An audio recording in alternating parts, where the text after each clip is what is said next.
was when I remembered this last week, and I was talking to my mom about it, and she started crying. My mom is so emotional. Like, she saw my posters, she started crying, and I'm like, really? But, I was talking to my mom about this, and just imagine wretched clothes, imagine torn clothes.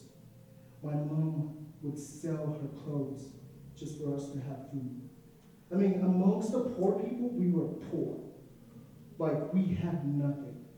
And it just dawned on me that we had nothing, but then I would see a lady come, and this is me saying it with my Nigerian accent. She's like, Madam, you day here? Means, are you here, ma'am? You know, Madam, you day here? I'm here. I don't come to buy clothes. You know, and she's like, oh yeah, I'm here to buy clothes. And then my mom would go into the room and grab clothes out of like the best things, you know, and just sell it just so we would have food. My school fees for primary school was just $6 for the whole year. But we couldn't pay for it. That's like 2,500 naira. We couldn't pay for it because not that my dad couldn't afford it, but he was just being wicked to us. He didn't just want to be a part of our lives. And I remember always being kicked out of class, you know, like in Nigeria they always come when it's like towards the end of the term or the beginning of the session. They just come and they have like a long list, and I'm always the first name. Like it's not even a joke. Like throughout primary school, I was always the first name. And then the headmaster would walk in, and I would just be like, you know yourself, you know, Peter, and I would just like, yeah, that's me. And he would kick us out because of $6.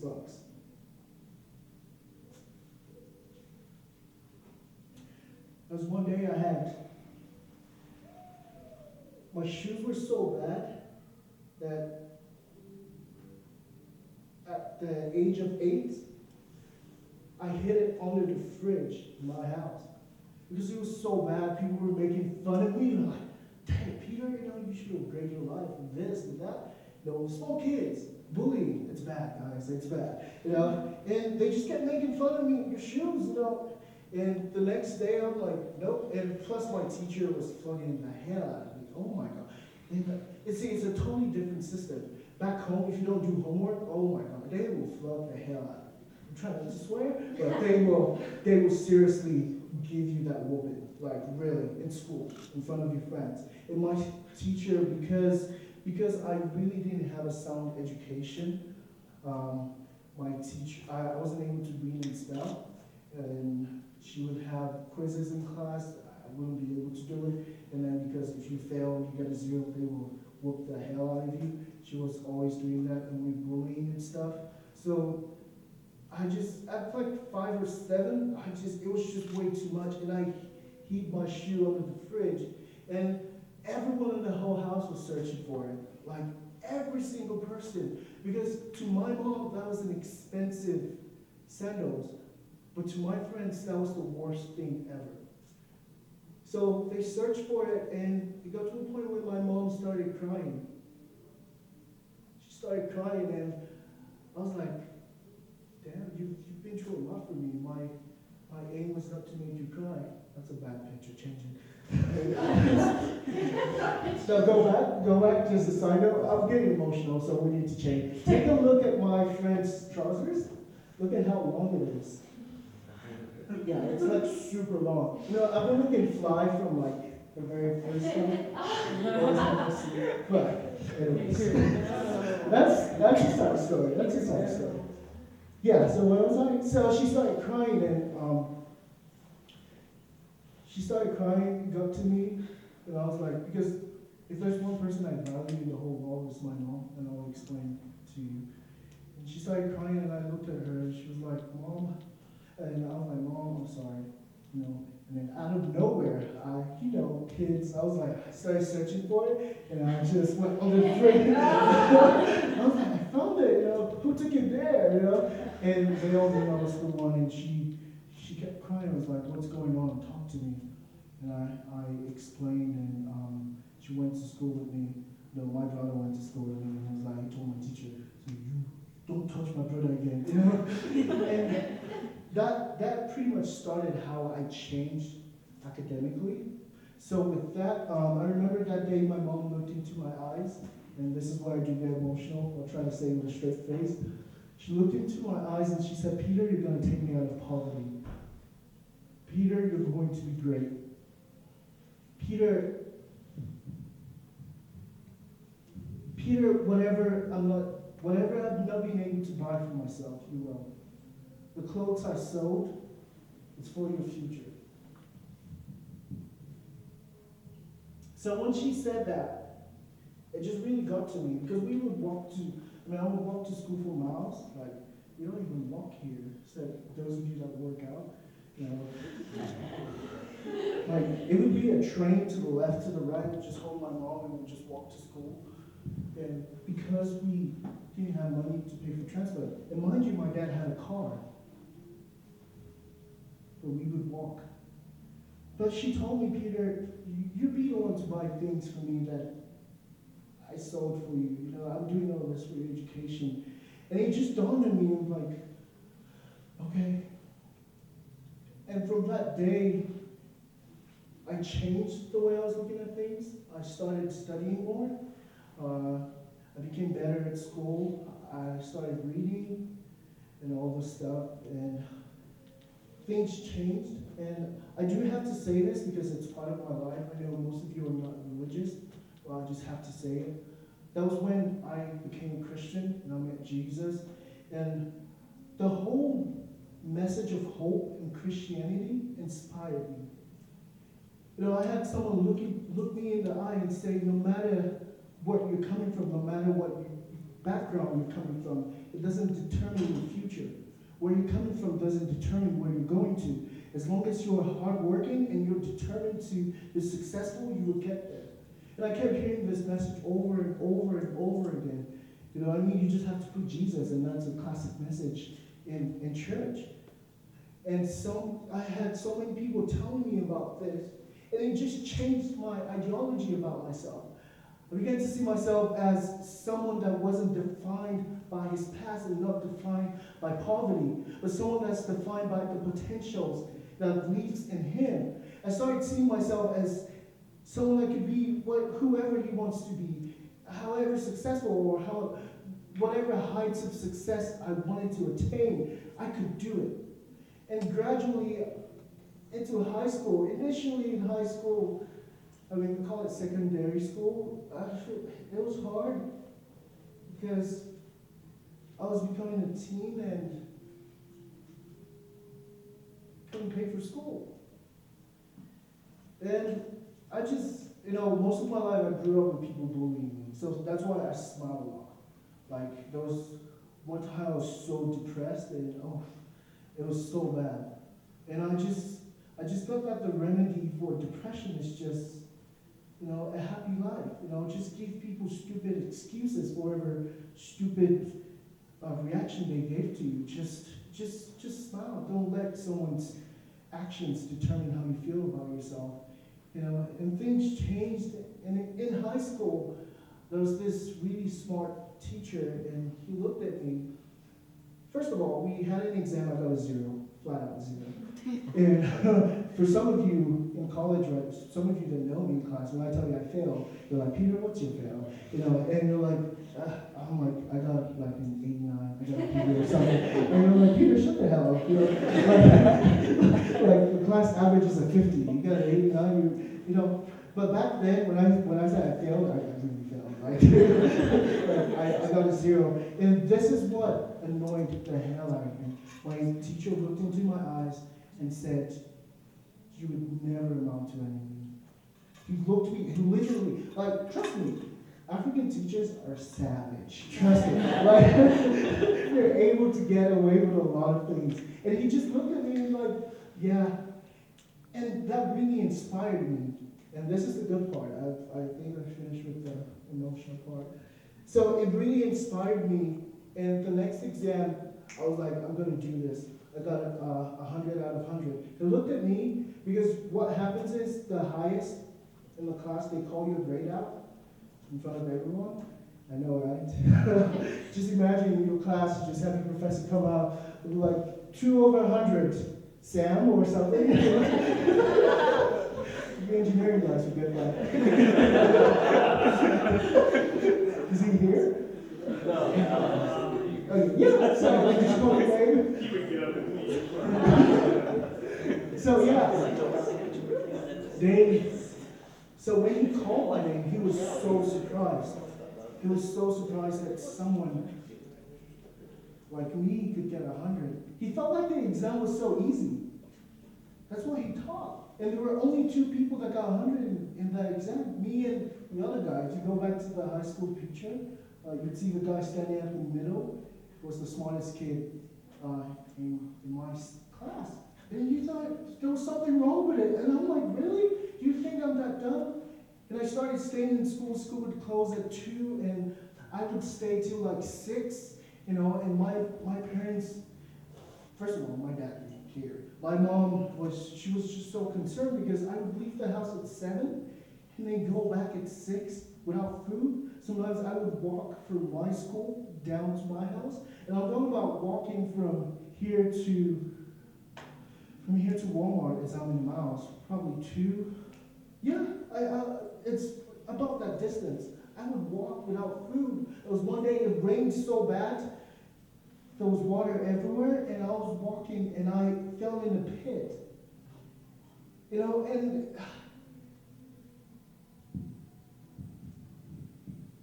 that's a cute picture.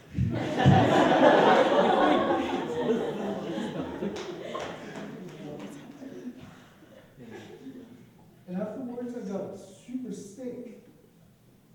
I had a fever. It was so bad. My mom didn't have money to pay for the hospital. It was so scary. It was really hard. It was really hard. But I just sucked it up. I did better. That term was when I got into my first scholarship. Scholarship competition because I was getting smart and I wanted to prove to him that he doesn't know shit. We'll take that out of the video. I held it back for too long. And so I started viewing myself. I was working hard, and this is my advice to anyone. If you feel like you're not doing well academically, the key to success in academics is just hard work. I don't lie to you. This is coming from a guy that didn't know shit. I didn't know how to spell. I didn't know how to do anything. I just worked my ass off. And at some point, you have to pay that price. Sometimes people make fun of me, like, Peter, you don't study, but yet you get good grades. I'm like, I already paid the price for it a long time ago. Like, differential equations, I learned differential equations in Nigeria, and most of calculus. So that's why if I was studying, it's because I studied for a while. I'm just remembering. But it's hard work, and I became better, and this is still a guy from a poor home. And it's just me having nothing, and my dad was just far from my life and all this stuff. And then I got done in high school, and there was this exam organized by our government. They had this scholarship program, and all the students in the state write the exam, and out of like 16,000 students, they only choose 160.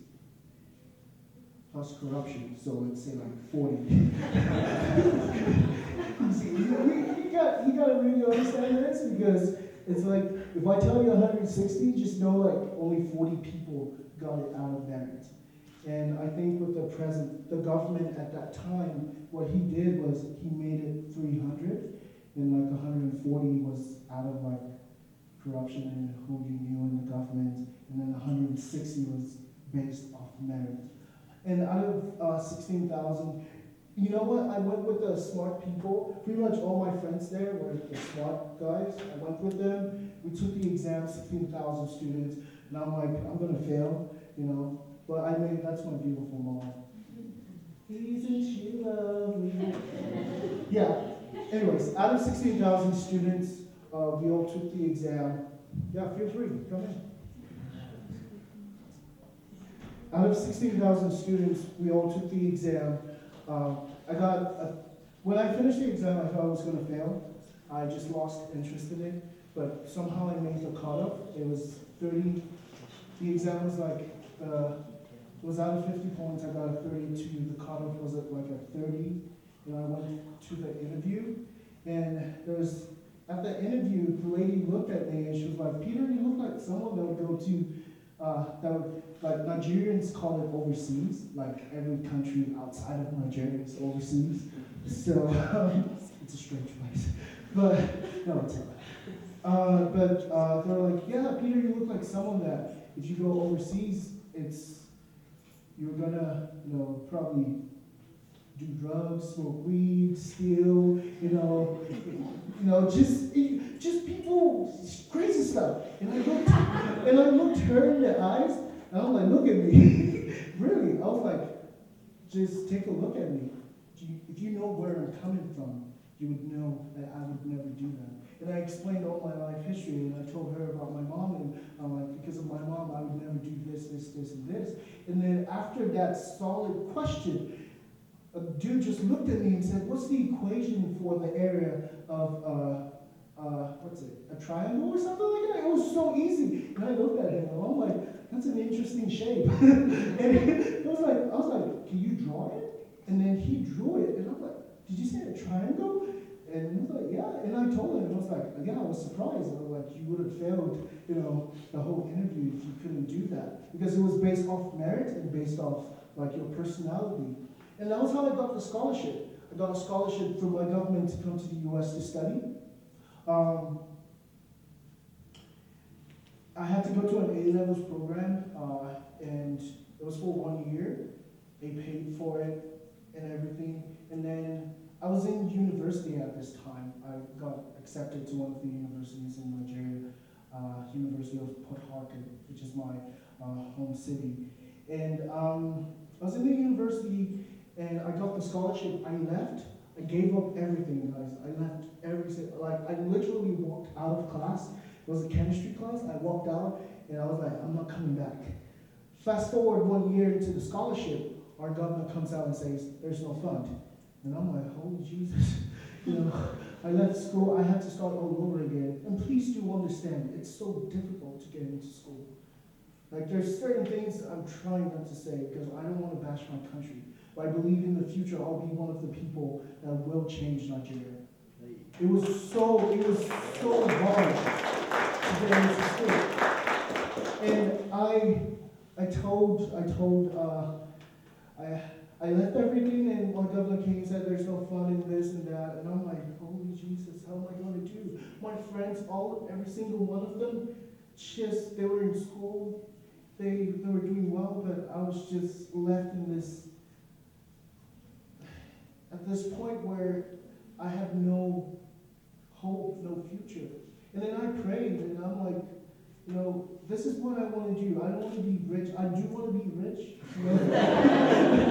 But then I prayed, and I'm like, God, I don't just want to be rich because I'm selfish, but I want to be rich because I want to reach out and help people, because I want to touch lives, and I know coming to the U.S. would be one of the ways, And I prayed, and somehow they got funding. And the first set of people that got funding for were the people coming to the U.S. I do believe there's a God because there's certain things that happen in my life there. You gotta really explain the laws of nature to really explain how an answer came after a prayer. But that's a story for another day. And they got funding. It was time for visa. I went to the visa interview. Jesus Christ. Oh, that's so hard to get to this country.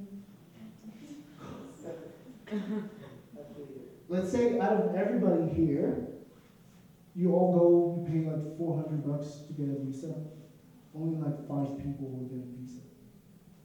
Out of everyone, just take a look around. We usually have thousands every day, lining up. I went to the embassy at 4 a.m. in the morning, and I stood till like 10 a.m. just to get into the gate. And out of all those people, you would just walk up to like the embassy staff, and it would just go, "I'm sorry, you're denied. I'm sorry, we can't give you this." So it was my turn. I went there, and she just asked me a stupid question. At this point, I was smart, and she was like, "Oh, why do you want to be an engineer?" And I just gave her a full spill about CFCs. For those of you that are the science majors, CFC was causing the depletion of the ozone layer, and how HS. Do you know what CFCs are? I'm sorry, I'm being a nerd. Yeah, but I said, I just explained, and he was so surprised. He looked at me like, what? He just looked at me, and I was the first person to get the visa that day. We were 30 that went. Out of 30, they only gave 2 people that day, and I was the first person, and the other girl that sat next to me was the second person. How it happened, I don't know. After that, I came to the U.S. When I got to Atlanta, Georgia, the immigration officer looked at me. I'm like, bro, I haven't come this far to go back.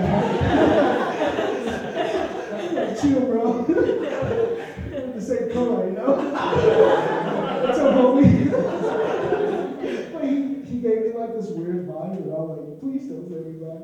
And then I got on the train and lost my passport on the train, $2,000, all my documents and stuff. And I was like, the witches in my village are having like a ritual for me to go.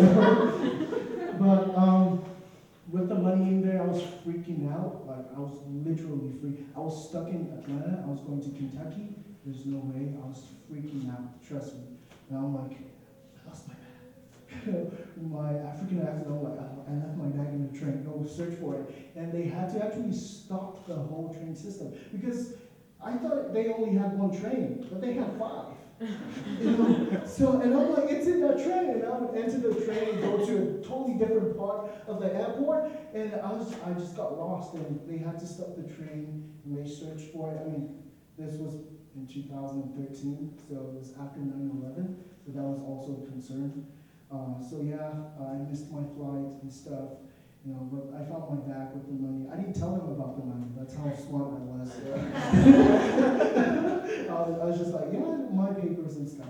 So yeah, I got to Kentucky. I was being sponsored by my government, and then 2 years later, a new government came in and they stopped the whole program. I was just left by myself, and they told us to basically just find a way out. So I found myself paying for my tuition, which is right now is around $27,000. And I had to leave Kentucky. I had a girlfriend at the time of 2 years. Once I got to America, I'm like, don't find an American shit. Anyways, yeah, she's not gonna see this part. I don't care. Is that going to Snapchat? Yeah, I just want to stare at the phone. Anyways, but yeah, let's just say she had the most absurd reason. I had to come over to Reno because I couldn't afford Kentucky anymore, and my uncle wanted me to come here. He was supposed to be here, but I was like, I don't know, I'm like, what, just hold on, I'll invite you some other time. But he told me to come over, and I did, and my girlfriend at the time was like, no, don't do it. If you go, it's over, just stay here, read math or something, or, I don't know. And I'm like, it's not bad, but because I just had a picture of my vision, I had a picture of the future I wanted to create for myself. I was like, nah, I have to leave. It was so hard, And, and for the longest time, I kept waiting for a response, and that's where Say Something comes into play, and at a point, I just gave up. And, I mean, she gave up on me way before I gave up on her. And I came here a year. I was here for like a year, but I still had feelings. I was still broken. Because the way I treat ladies, and this, I mean, for most of you that know me, I'm super nice. And especially when it comes to ladies, you look beautiful. So people are like, Peter, you're a player, bro. well, it's in your life, but I'm like, the reason why I do that is because I don't want to be the man my dad was.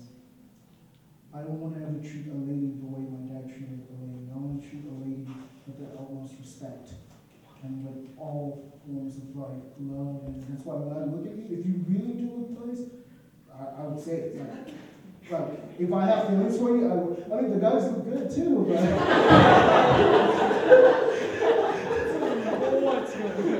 but yeah, that's part of, and that's also part of the reason why I give to people and I'm so nice, because we have nothing, but yet my mom gave people a lot of stuff. So that's just on the side note. And coming here just a year, I kept, it was hard, because I really loved her for so long. After a year, I got over it, started partying and stuff. Met my best friend Julius. He showed me the other side.